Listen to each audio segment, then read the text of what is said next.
So we're going to be doing the joint exam of the knee on Duncan. We're going to start with Duncan doing active range of motion. We're going to start with our flexion. So if Duncan could bring his right knee to his butt all the way as far as he can go.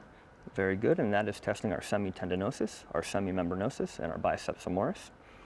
And for internal and external rotation, we're going to have Duncan dorsiflex by bringing his toes up to the sky and bring them inwards towards his center. Very good, and that is our internal rotators, which are semitendinosus and semimembranosus, and then bring those toes all the way out, and that is our external rotation, which is biceps femoris.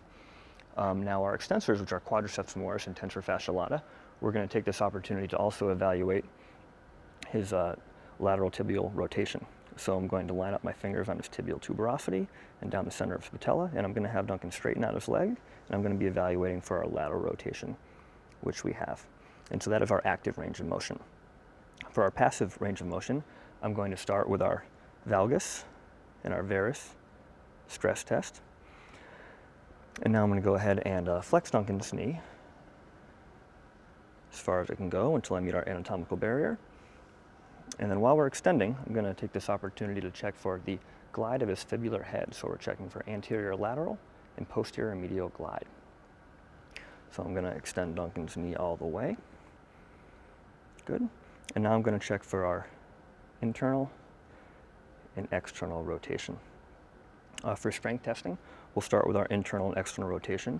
So for the external rotation, I'm going to internally rotate Duncan and have him bring his foot out again. Very good. And for our internal rotation, I'm going to externally rotate his leg and have him bring it back in against my resistance. Very good.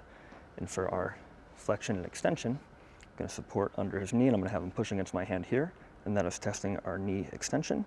And then for our flexion, you can push against me here, and that is testing our knee flexion. And that is the exam of the knee joint.